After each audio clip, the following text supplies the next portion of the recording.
day after day, the situation for children becomes worse than the day before. And that's going to continue so long as we see ongoing strikes and so long as we see now what is probably the worst restrictions we've seen on humanitarian aid. So much discussion around this in March and April when the IPC came out with those imminent famine warnings.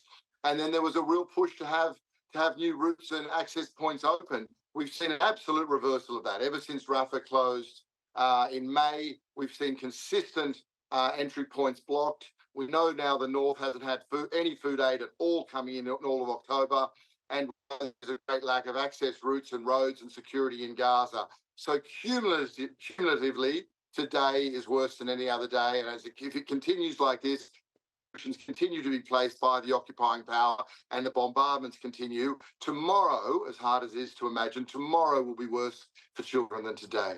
August was the lowest amount of humanitarian aid that came into the Gaza Strip of any full month since the war broke out. And over several days in the last week, no commercial trucks whatsoever were allowed to come in.